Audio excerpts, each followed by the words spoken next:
Good morning, everyone. Thank you. We are here today to talk about the implementation of the Elijah Cummings Healing Act here in Baltimore City. I am honored here to be joined today by Council President Nick Mosby, Councilman Zeke Cohen of the 1st District, who sponsored the legislation, our Health Commissioner Dr. Jaraza, Delegate Robin Lewis from the 46th District, Dr. Melissa Buckley from Coppin State University, and last but definitely not least, one of our fine young people, Anaya Taylor, who will be speaking today.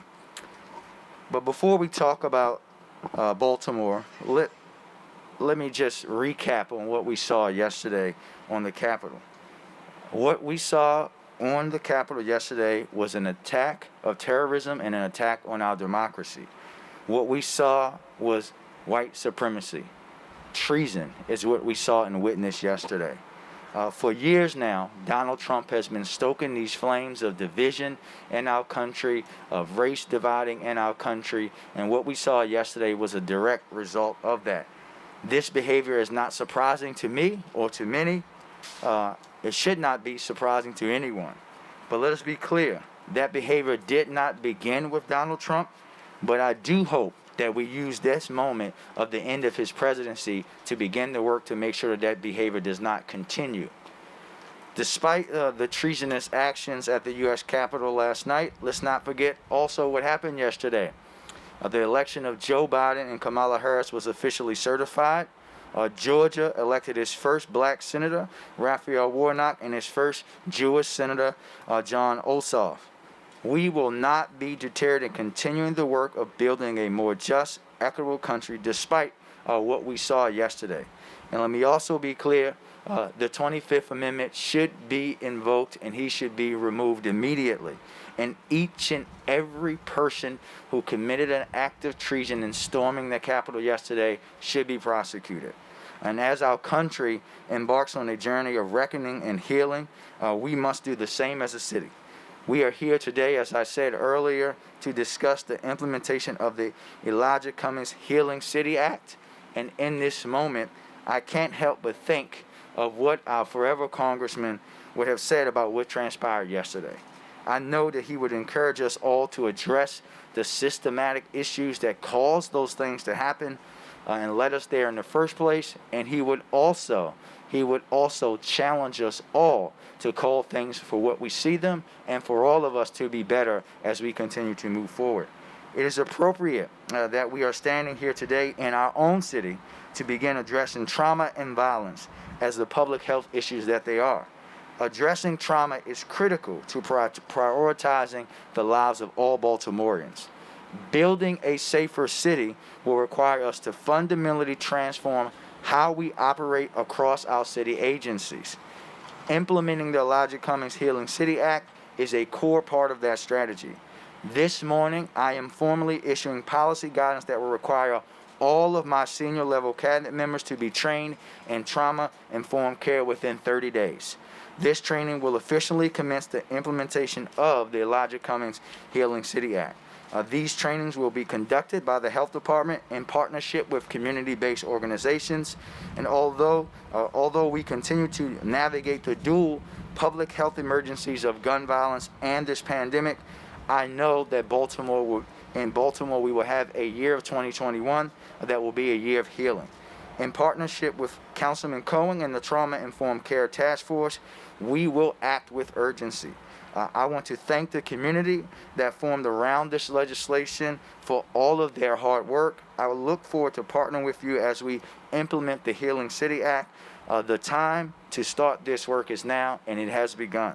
With that, I will turn it over to the lead sponsor for this legislation, someone who truly understands how trauma in our city impacts everyone, especially our young people, someone who has been unafraid to push on this issue, even when folks have never really truly grasped and understood the long-reaching impacts of it.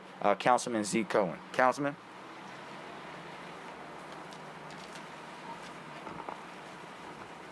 Thank you, Mr. Mayor, for your commitment to fully implementing the Healing City Act. When we passed this bill, Baltimore became the first city in America to embrace trauma-informed care through legislation.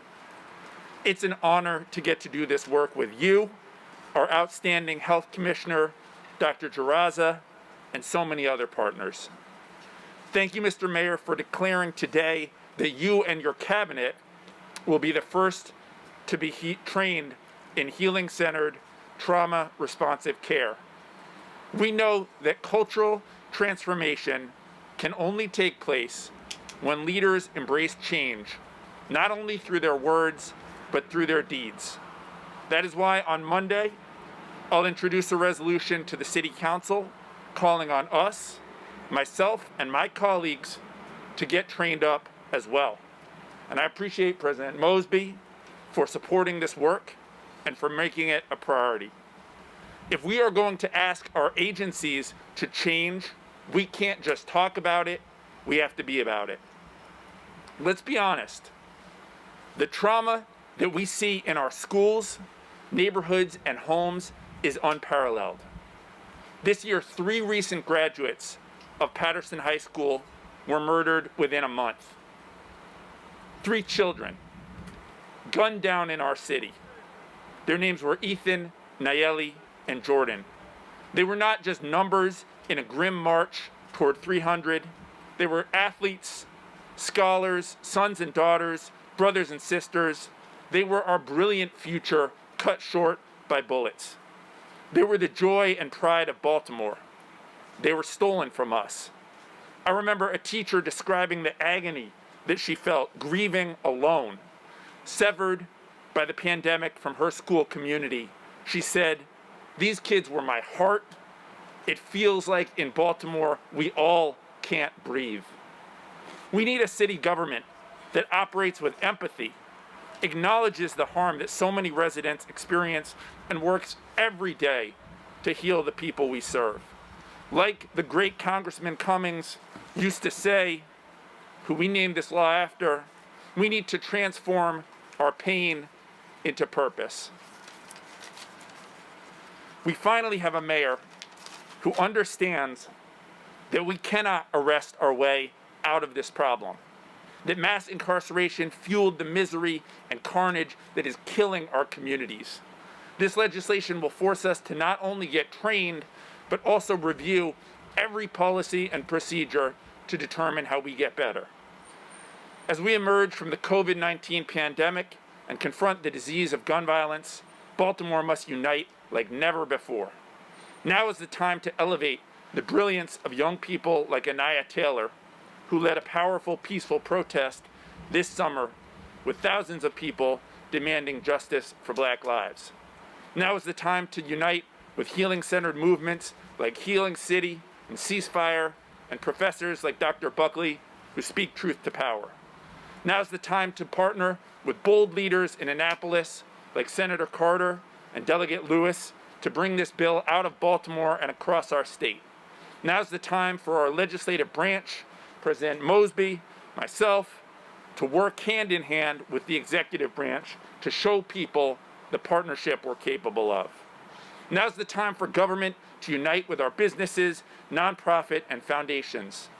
Unite with organizations like Be More Invested campaign, who are working to upend traditional philanthropy and bring sustained investment to organizations that have been left behind. Now is the time to unite with barbers and beauticians, physicians, clinicians, Arabbers, educators, students, returning citizens, and everyone who loves Baltimore. The time for healing is now. It's my honor to now bring up Council President Mosby. We're here today to say that as government, as elected officials, from a private sector to neighborhood organizations, that we must become accountable to the conditions of our community. And we can continue to talk about the symptoms. We can continue to talk about the byproducts of those symptoms. But until we address the root, we will continue to talk about those issues. Be it the number of homicides in our city, our homelessness, or the issues in our school system, we know at the core of that devastation is trauma. And that's exactly what this bill speaks to. Thankful for the mayor's leadership, as well as the leadership of Councilman Cohen for bringing this legislation to a fold. But today is the first day of many days where we show the collaboration, the importance inside of the administration, as well as of the legislative branch. So as Councilman Cohen has communicated, we will immediately adopt a resolution at our next council meeting to ensure that every single council member goes through this training. Again, this is the start, but this is a start that is critical for moving our city forward. No longer can we be unaccountable to the trauma that is plagued on our city, that literally sits at the core of the devastation and destruction on our corners, on our blocks, on our communities. When we talk about an amazing example of a private-public partnership, I think that's exactly what we get out of this legislation, and this should be the springboard for us to go after and tackle substantive legislation that really changes the trajectory of our communities, provides brighter opportunity for our young folks, and really goes after the vulnerability of those in the city that's struggling. Again, thank you to the mayor, thank you to the city delegation, and most importantly, thank you to the sponsor of this legislation. The council is ready to go. And now we'll hear from our Health Commissioner, Dr. Jaraza.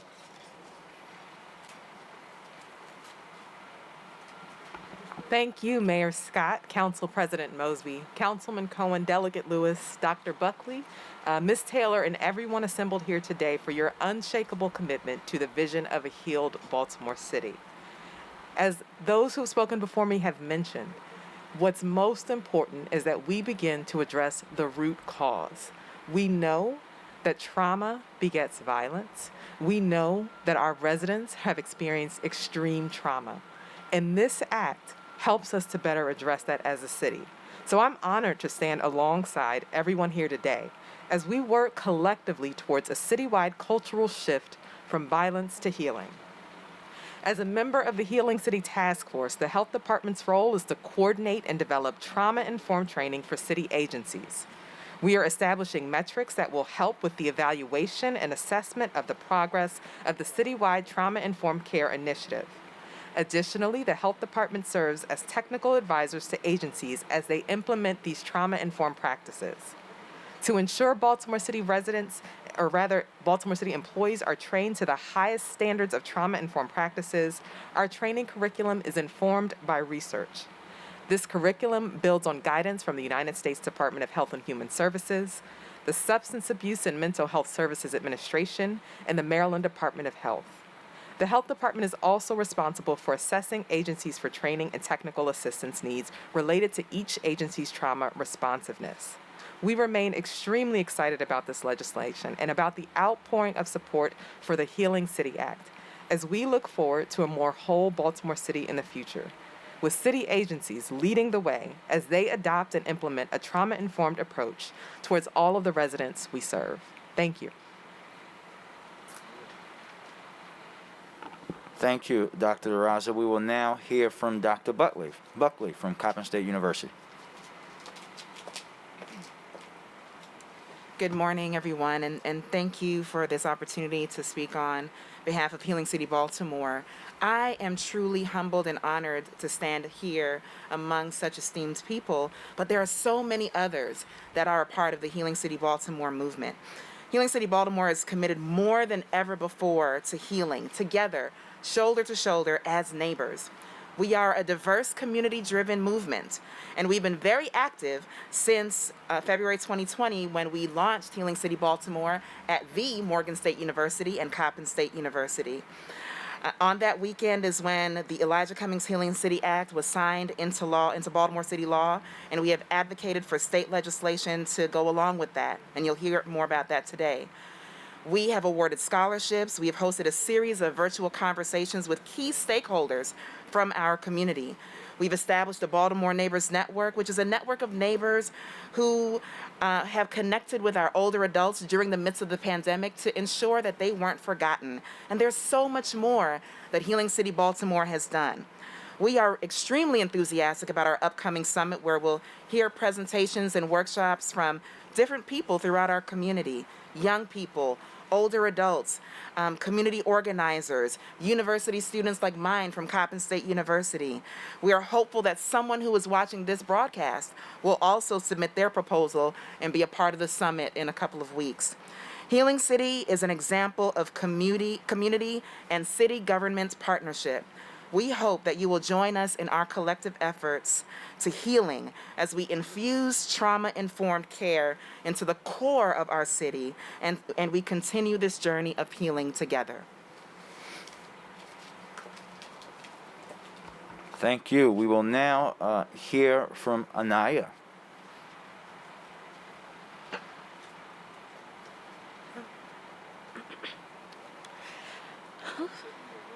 Good morning, gentle people. I would like to start by acknowledging that this land we stand on does not belong to us. That long before us, indigenous tribes such as the Piscataway, Susquehannock, and Nanticoke inhabited this space. Only after colonizing and forcibly removing tribes such as these did we inhabit this space. We cannot expect to be a thriving city without acknowledging that the land was created from trauma. It is imperative that we keep this in mind when we are having conversations around healing our city. When I think about what trauma looks like for young people in Baltimore, I think about a roller coaster. It's scary, and you have no control of what goes on around you. All you can do is control your emotions. Imagine the seatbelt or the bar as the family and parents trying to shield you from being in the dangers of the outside world. The ride itself is the trauma. The ride up, the drop, and even the loops. It's all chaos and trauma. All you can do is control your emotions. And that's hard. To have to grow up in circumstances you can't control. As an activist who walks the line of abolitionism, I learned it the hard way. Trying to grow up and live in a world that constantly tells you no. I live and relive trauma every day. And I can't communicate that because sometimes I don't think people will understand. So we as activists turn to other activists to talk and understand, and that's what we call a trauma bond, which isn't healthy either. Some traumas we as young people don't even recognize as trauma. We call it hustle, call it the way of life. We don't recognize that traumas like addiction leave both the dealer and addict sick, that there are victims on both ends of the gun. Sometimes we get on roller coasters because we've seen the thrill of it all, and we've been told how much fun it is. We aren't told about the daunting rides up or the drops.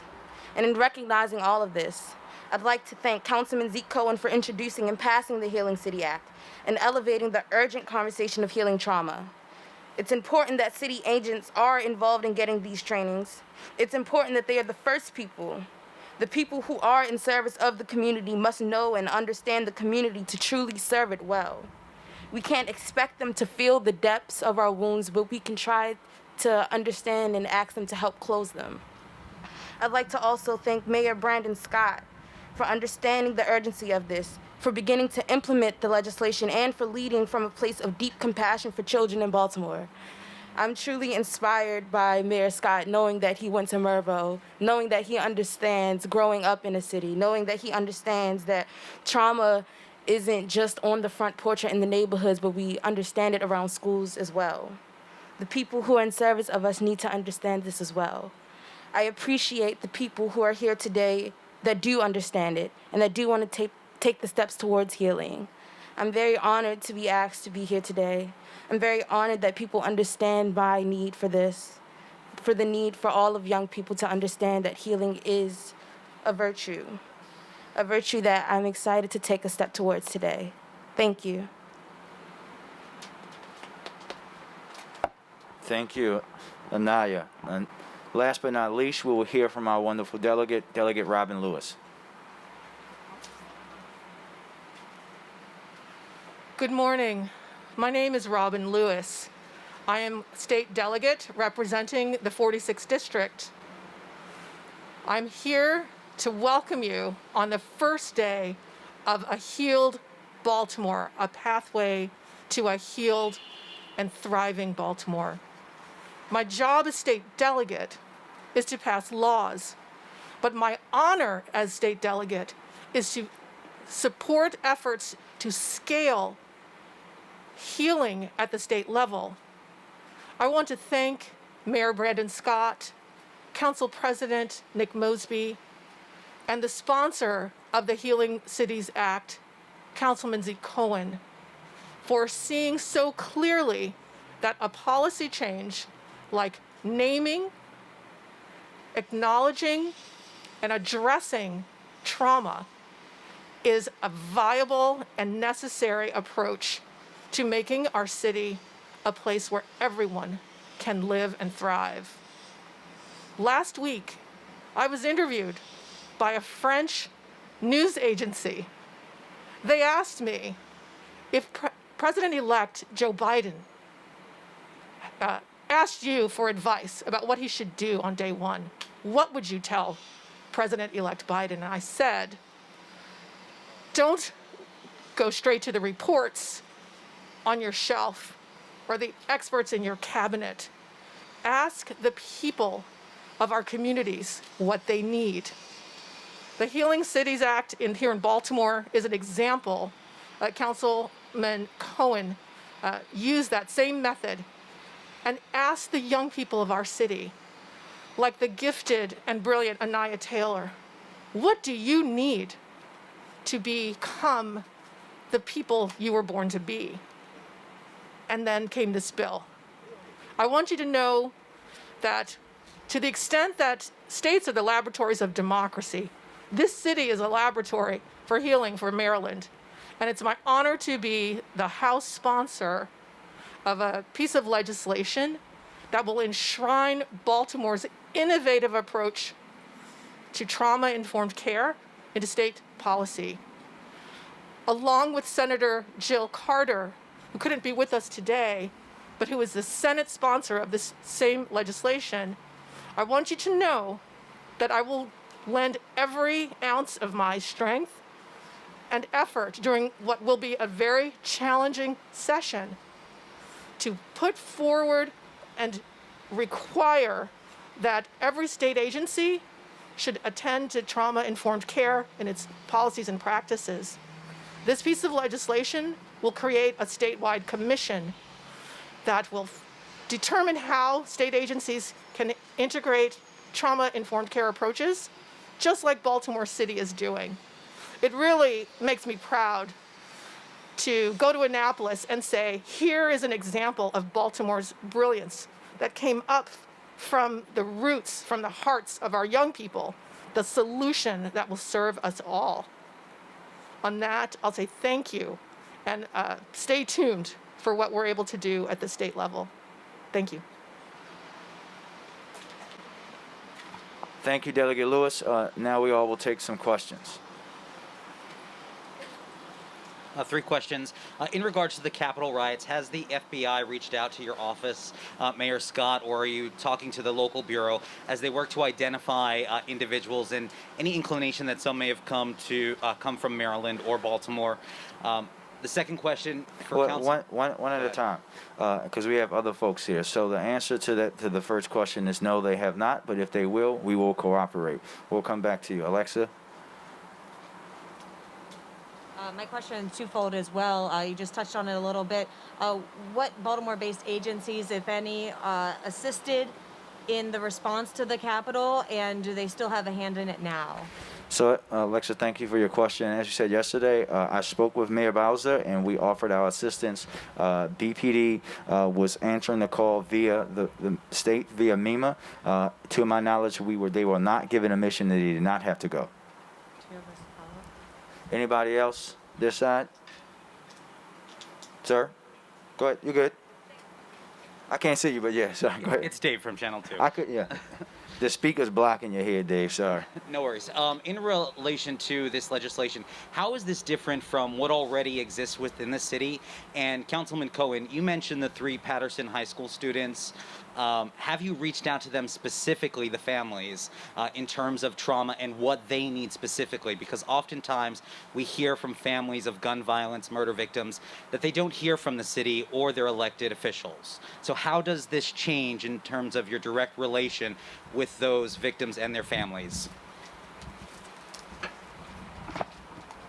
So after the 3 young people from Patterson were murdered we held a vigil outside of Patterson High School where we brought the school community, the parents, the families, we brought everyone together in a safe, socially distanced way outside the football field. And I can tell you the amount of grief and pain and trauma that we heard, that we saw, that those families experienced was profound. And just the fact that they hadn't had any kind of outlet because we're all suffering through this pandemic where we can't be together, this was the first time. My expectation is, as this is implemented, that our city agencies and our city council people will begin to address our communities through a trauma-informed lens, that we'll learn all the practices, all the procedures from community, from our health department, from SAMHSA, to be able to address the very needed healing within our city. We passed the law. Now, today is the beginning of its implementation, and I could not be more proud to stand with my partners from city government, state government, community, our young people, to continue this movement toward healing. And Dave, just to follow up, I think it's important for us to note that the city didn't do trauma-informed care before, right? And I know that Councilman Cohen, I know that the council president, I know that myself often reach out to families, refer them to services, Roberta House and others, so that people can get the help they need. But we're talking about systematic change, and I'm let the health commissioner address further, but we're talking about having city agencies and their employees be trained in something that they have not been before, because we have not, as a city, understood the deep impacts that trauma has had on the city. Dr. Jaraza? Yeah, I echo what Mayor Scott said. I mean, the health department has trained city employees and trained at other organizations in the past. But what's so unique about this particular piece of legislation is that it is a requirement for everyone working in city government to be trained in trauma-informed care, starting with agency heads. So it really stresses and underlies the importance of our leadership also doing the training. Many times it's frontline staff, and yes, they interact with the public, but when it starts from the top down, I think that that's really important in addressing the root cause, and also stressing the importance of trauma-informed care approach when we approach constituents, when we approach each other. Last question. Anybody else? Thank you, everybody.